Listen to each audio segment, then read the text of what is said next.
Vous êtes sur Radio Prague International, à l'écoute du programme francophone diffusé depuis la capitale tchèque. Dobrý den, bonjour à toutes et à tous et merci d'être fidèles à l'écoute de l'actualité tchèque en français sur Radio Prague International. Au sommaire de cette actualité du football, tout d'abord, une fois n'est pas coutume, la Tchéquie verra en effet l'Amérique 20 ans après sa première et unique participation à une phase finale. La République tchèque a décroché son billet pour la Coupe du Monde 2026 et ce en battant le Danemark en finale des barrages de qualification mardi soir à Prague.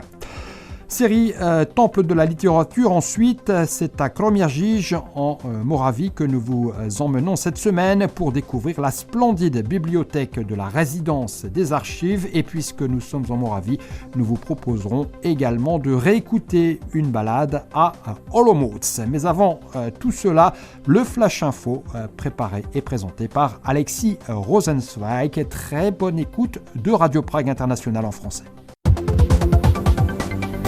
Les informations.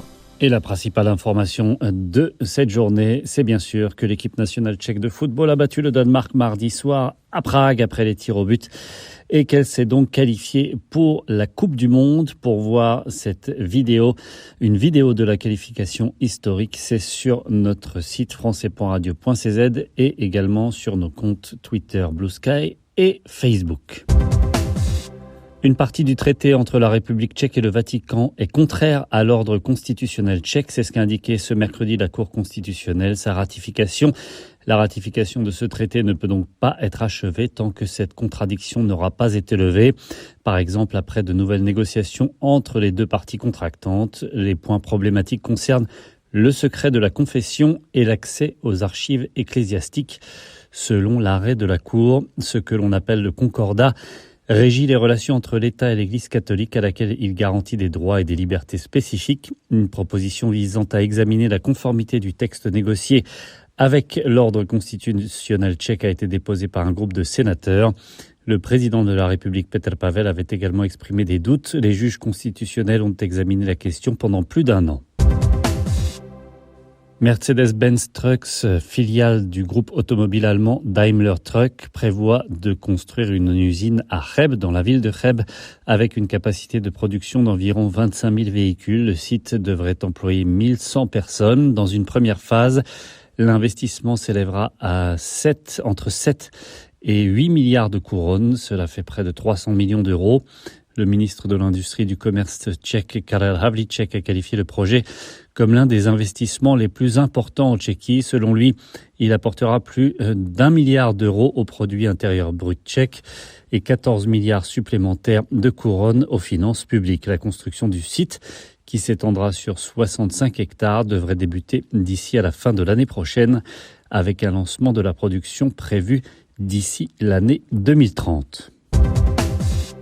Selon le président de la République, Petr Pavel, Prague devrait réévaluer ses relations avec la Hongrie, y compris la nature des informations qu'elle partage avec Budapest. Il a déclaré à la télévision publique en réaction à la publication par plusieurs médias du contenu d'échanges entre les ministres des Affaires étrangères hongrois et russes.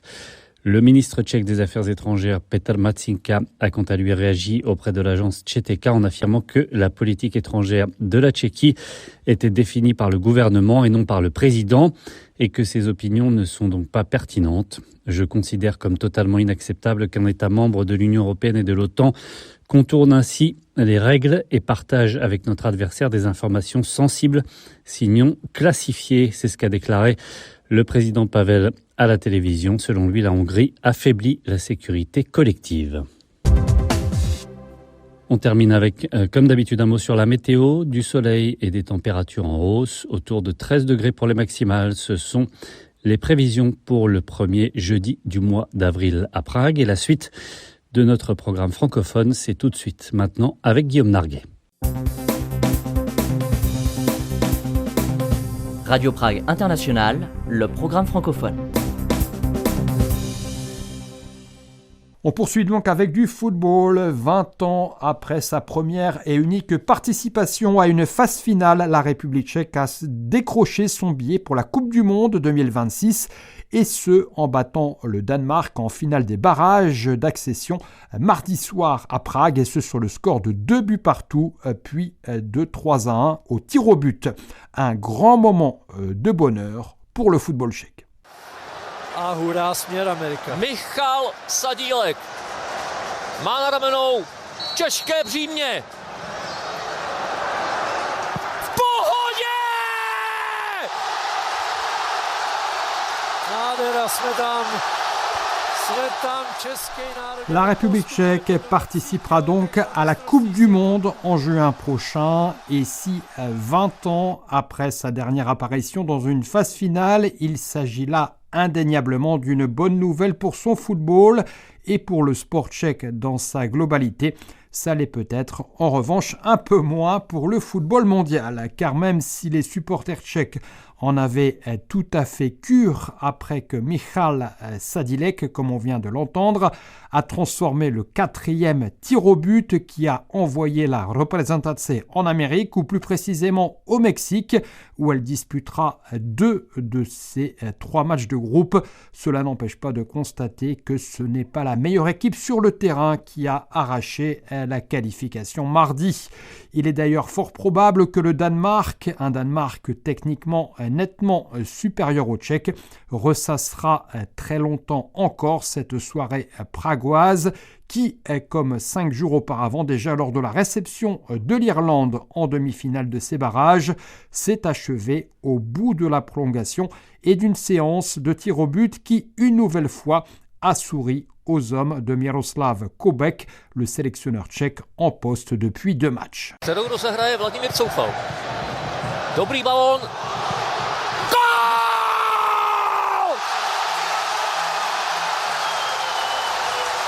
Ten kluk, to je zázrak. Pavel Šulc to trefil náramně. Après que Pavel Schulz, d'une superbe reprise à la retombée d'un corner mal renvoyé par la défense danoise, a ouvert le score dès la 3e minute de jeu, puis que leur capitaine Ladislav Krejci, cette fois à la réception d'une longue touche, leur a redonné l'avantage en prolongation. C'est essentiellement à l'énergie, au cœur et à la volonté que les Tchèques, contraints de courir après le ballon pendant la majeure partie du match, ont validé leur billet pour le mondial. Conscients de la qualité de leur adversaire, un adversaire qui avait balayé la Macédoine du Nord jeudi dernier dans l'autre demi-finale 4-0, conscients aussi probablement de leurs limites, tant individuelles que collectives. L'attaquant lyonnais Pavel Schulz donc et ses partenaires se sont en effet d'abord appliqués à rester bien groupés dans leur moitié de terrain. Et même si le Danemark, dont le Marseillais Pierre-Emile Højbjerg était le capitaine, sont parvenus à égaliser à 2 reprises, à chaque fois de la tête, suite à un coup franc, puis suite à un corner. C'est précisément cette application mise à bien défendre, agrémentée du souci continu de tirer le maximum de la moindre possibilité de contre à chaque récupération du ballon qui a contribué au bonheur final des Tchèques. Peu soucieux dans l'euphorie de la qualification, et on le comprend bien de cette impression d'ensemble laissée sur le terrain, Pavel Schulz, élu homme du match, était d'abord un joueur heureux au coup de sifflet final, un joueur qui ne voulait retenir que l'essentiel. On écoute Pavel Schulz. Já bych řekl, že určitě vysněnej. Takhle, jak bych to řekl, možná ta branka byla trošku brzo, že... C'est un scénario dont on rêvait et je dirais que je n'ai jamais marqué de but plus important dans ma carrière. Cette ouverture du score a vraiment boosté le match et a aussi changé la donne. Si ce but avait été inscrit plus tard dans la partie, les Danois ne seraient pas restés aussi confiants, alors que là, ils savaient qu'ils avaient encore tout le match devant eux pour égaliser et gagner. Comme nous nous avons mené 2 fois au score, ce n'était pas simple d'aller encore au tir au but, car nous pensions pouvoir conclure le match dès la prolongation. D'un autre côté, 5 jours après l'Irlande, nous avions un peu l'habitude de ces tirs au but, contrairement aux Danois. Au bout du compte, c'est un sentiment merveilleux. Je suis très heureux aussi pour l'entraîneur et je suis ravi que nous ayons réussi cela tous ensemble. Když trefili to břevno, tak už jsem trenéra uklidňoval, že už to bude dobrý a naštěstí bylo. Nommé en décembre dernier, juste avant Noël, après une première partie de campagne éliminatoire particulièrement laborieuse et souvent décevante, Miroslav Kubek, qui a 74 ans, sera probablement le sélectionneur le plus âgé au mondial, aura été un des grands artisans de cette qualification tchèque. L'arme à l'œil, mardi soir, l'ancien entraîneur du Viktoria Plzeň, où il avait Pavel Schulz sous ses ordres, encore en début de saison, a su construire un groupe de joueurs qui, contre le Danemark comme contre l'Irlande précédemment, aura surtout brillé par sa solidarité et son abnégation. Ce vrai de ballon est souvent esselé à la pointe de l'attaque tout au long de cette finale. L'attaquant Patrick Schick a d'ailleurs reconnu sans peine les limites de cette représentation désormais mondialiste à la sortie d'un vestiaire où, comme on l'imagine volontiers, la bière a très probablement coulé à flot. Patrick Schick. Il faut être honnête, nous n'avons pas vraiment brillé sur le plan footballistique lors de ces 2 matchs de barrage. Mais nous savions ce que les Danois n'apprécient pas et nous avons fait exactement ce que nous avions convenu de faire pour les gêner. Cela a parfaitement fonctionné et nous nous sommes toujours tenus au plan tactique que nous avions établi avant le match. Tout le monde s'est sacrifié pour le bien de l'équipe et c'est ce qui nous a permis de nous qualifier. Qualifiée donc de dernière minute, la République tchèque dispose désormais d'un peu plus de 2 mois pour se préparer à son premier match de groupe à la Coupe du Monde. Ce sera le 12 juin contre la Corée du Sud à Guadalajara, la même où la Tchécoslovaquie avait affronté le Brésil de Pelé en 1970, 6 jours avant de se mesurer à l'Afrique du Sud à Atlanta, puis au Mexique, au légendaire stade Azteca, le 25 juin. Vue de Prague, vivement l'été donc, quand même.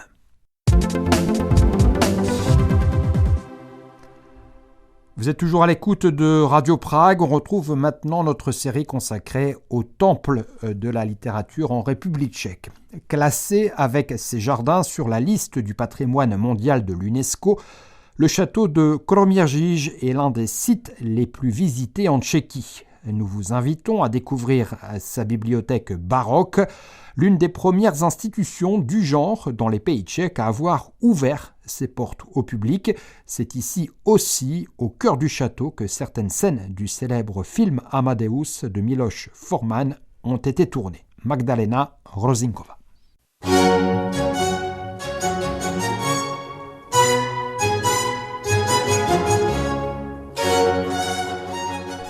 Le palais épiscopal de Kroměříž est une ancienne résidence d'été des archevêques d'Olomouc. Il a été transformé dans le style néo-baroque après la guerre de 30 ans, lorsque les troupes suédoises ont détruit les 2 villes Olomouc, centre religieux de la Moravie, et Kroměříž, à une 40aine de kilomètres plus au sud. L'évêque Charles II de Liechtenstein-Kastelkorn a alors établi son siège au château de Kroměříž avant d'y fonder une bibliothèque en 1694, avec pour idée que celle-ci devienne le centre éducatif de tout le diocèse d'Olomouc, un centre ouvert au public. V této knihovně najdeme 25 000 knih, což je pouhý zlomek celkového počtu. Cette bibliothèque compte quelques 25 000 ouvrages qui ne représentent toutefois qu'une infime partie des 90 000 livres rédigés en 36 langues qui constituent le fond du château, explique notre guide Tomáš Kočár. Obory, které zde najdeme, je pedagogika, zeměpis, ale především teologie. Les domaines représentés ici sont la pédagogie, la géographie, mais surtout la théologie, ainsi que le droit et l'histoire. Mais nos collections ne manquent pas non plus de livres de cuisine, ni d'ouvrages de fiction, comme par exemple Babička de Božena Němcová. Tout le monde pense que le latin et l'allemand sont les langues les plus représentées. C'est vrai, mais on y trouve aussi des écrits en grec, en arabe, en hébreu, ainsi qu'en italien et en français. Pour des ouvrages en tchèque, il faut se rendre dans les salles plus récentes de la bibliothèque. Pokud byste chtěli najít nějakou tu češtinu, musíte jít do našich mladších knihoven. Car outre la bibliothèque baroque datant de la fin du XVIIe siècle, qui est appelée la vieille bibliothèque, Stara knihovna, on trouve également au palais épiscopal la bibliothèque dite nouvelle, Nova knihovna, fondée en 1869, ainsi qu'une bibliothèque forestière qui, elle, n'est toutefois pas ouverte au public, et enfin la plus récente de toutes, la bibliothèque du Trésor, ouverte en 1948. Parmi les livres les plus précieux qu'abrite le château morave figurent le Coran ainsi que la Bible du XIIIe siècle, richement illustrée, ainsi que le Sacramentaire de Kromierzyj datant du IXe siècle. Exposés là, 4 globes historiques attirent immédiatement l'attention des visiteurs lorsqu'ils entrent dans la bibliothèque baroque. Ils nous viennent de Venise et des Pays-Bas.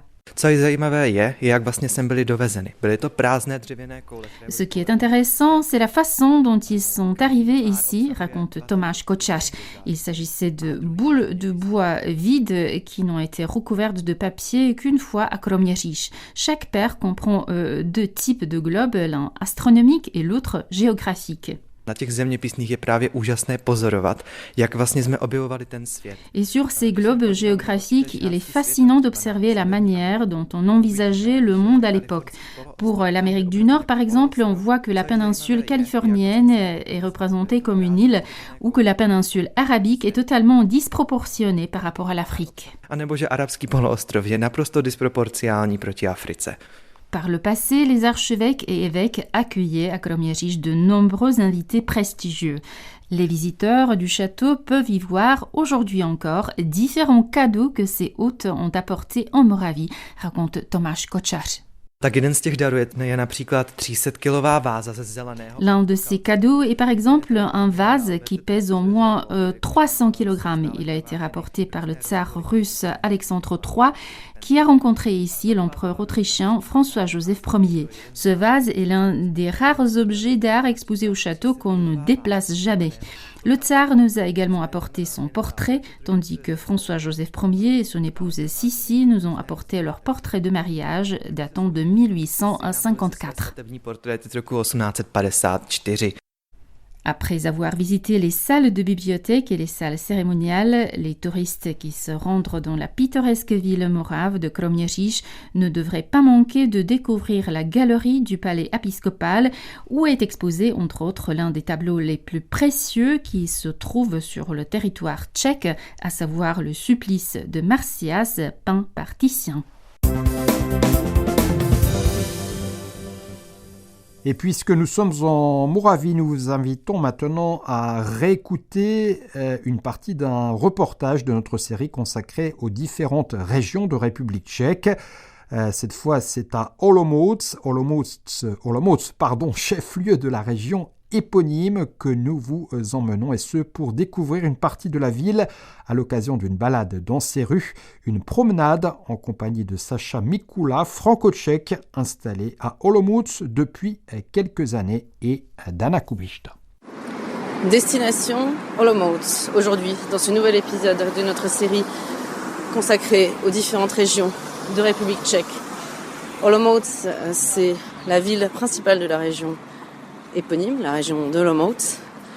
C'est aussi la ville principale d'une région plus culturelle ou ethnographique, si l'on veut, la région de Hanar, connue pour son identité culturelle très forte, son folklore, ses chants. La région d'Olomouc, ce sont ces vallées fertiles agricoles qui s'étendent entre le nord de la Moravie plus industrielle, avec la Moravie-Silésie, et le sud de la Moravie, connu pour ses vignes. Et pour parler un peu plus de la vie au quotidien à Olomouc, je suis allée à la rencontre de Sacha Mikula, un Français installé à Olomouc depuis quelques années. Bonjour Anna. Olomouc, c'est ta ville depuis combien de temps ?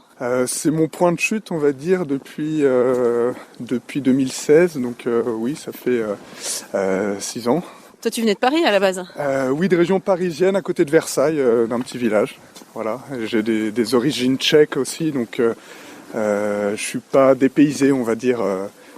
Je suis revenu vers mes racines. Voilà. C'est comme ça un peu que tu as atterri ici, non ? Si je me souviens bien, parce qu'on avait un petit peu discuté hors micro, c'est aussi ça qui t'a amené en Tchéquie pour la première fois et dans cette région en particulier ? Oui, en fait, j'ai eu la chance depuis tout petit. Mon grand-père, qui a des origines tchèques, ses parents ont émigré en France avant la Seconde Guerre mondiale, dans les années 20. Ils ont émigré parce que ils cherchaient du travail dans le textile, ils étaient tailleurs, etc.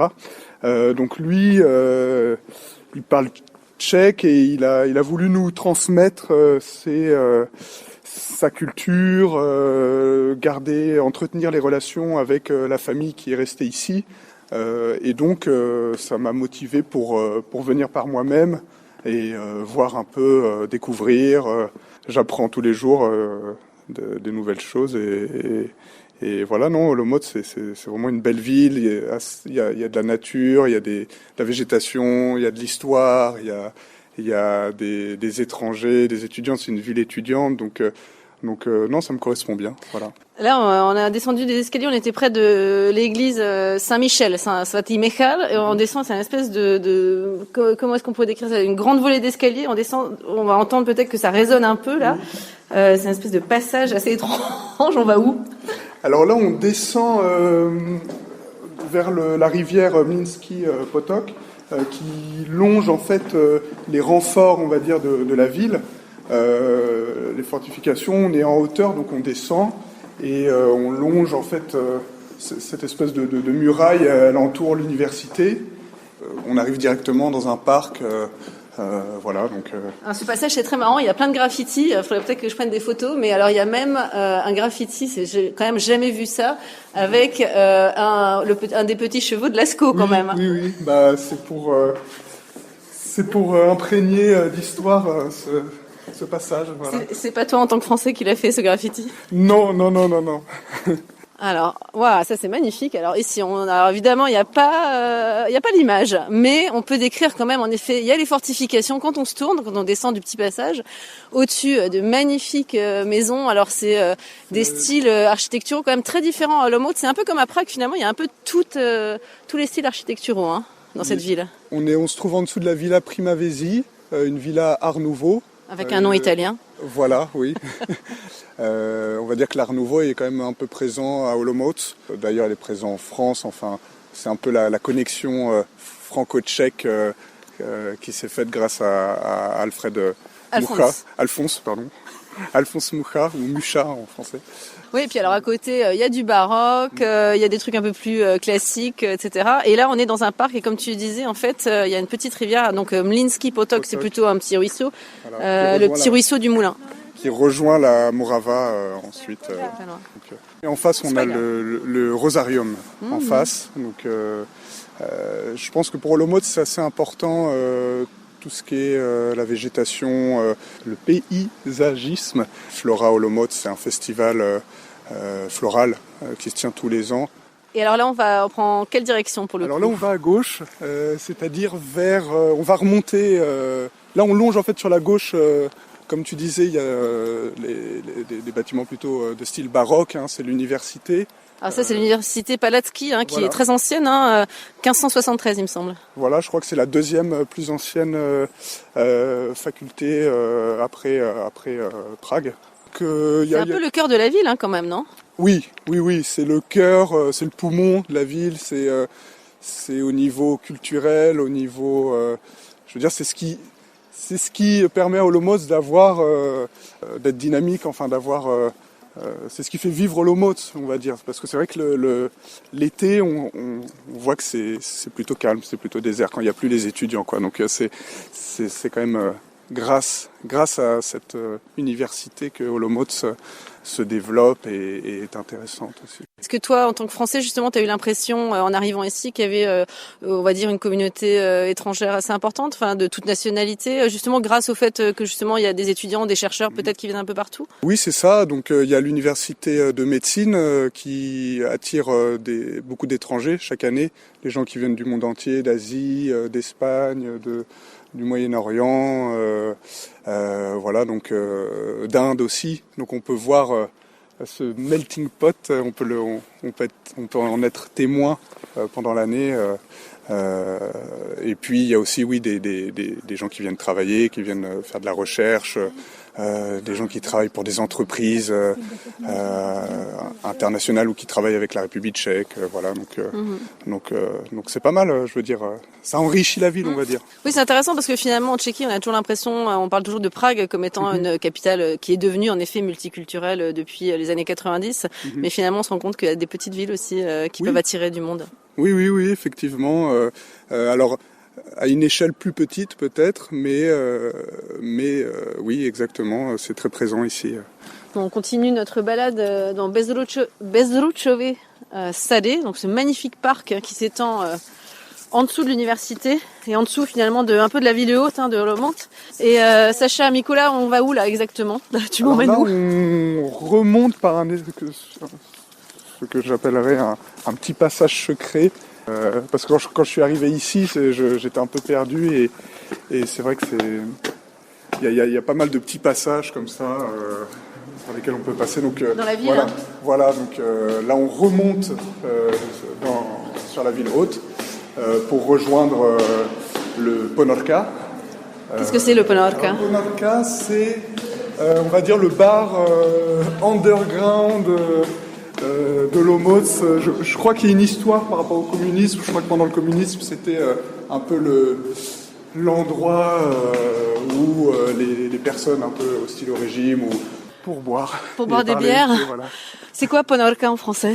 C'est sous-marin. Oui, alors on appelle ça le sous-marin parce que à une certaine heure de la nuit, on ferme la porte de la hospoda, du pub, avec un espèce de... C'est une porte qui ressemble aux portes qu'on a dans les sous-marins, vous savez, avec de grands, comme une espèce de grand volant comme ça. Oui, voilà. Et donc on ferme la porte et on reste à l'intérieur et on n'y ressort pas. On n'y ressort plus. Voilà. Oui, c'est vrai, c'est apparemment un espèce de... un endroit où il y a un peu les piliers de la ville qui se retrouvent. Les piliers, mais aussi des cadres. Il y a de tout, quoi. Des artistes. Tous les jeudis soirs, il y a des concerts. Et oui, je connais pas exactement l'histoire précisément, mais il faudrait demander à ceux qui s'y connaissent, aux anciennes générations, qu'est-ce que ça représente pour eux, le Ponorka, dans la scène, on va dire, underground de l'Olomouc. Alors là, on a émergé en fait en plein, finalement, on va dire du petit monde universitaire, parce qu'en fait, il y a plein de sorties là, apparemment de différentes facultés, plein d'étudiants. En haut de ce petit passage secret, comme tu disais, j'ai remarqué aussi à Olomouc, quand même, 1 an et demi après, il y a toujours pas mal de drapeaux ukrainiens. Il y a eu une vraie solidarité ici à Olomouc au moment du déclenchement de la guerre. Oui, comme un peu partout en République tchèque, il y a beaucoup de réfugiés qui ont été accueillis. Et donc, il a fallu trouver des logements pour ces réfugiés en attendant que la situation s'améliore là-bas en Ukraine. Donc oui, on ressent cette présence, oui. On se ressent cette présence et une certaine solidarité, en tout cas au début du conflit.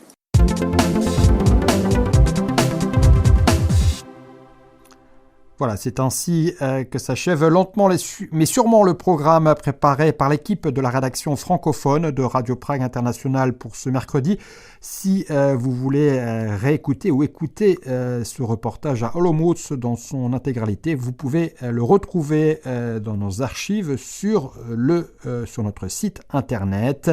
Merci donc de votre attention. Merci également de votre fidélité à nos émissions. Et à très bientôt, de nouveau avec l'actualité tchèque en français et Radio Prague International dans vos oreilles. Naslyšenou, ahoj.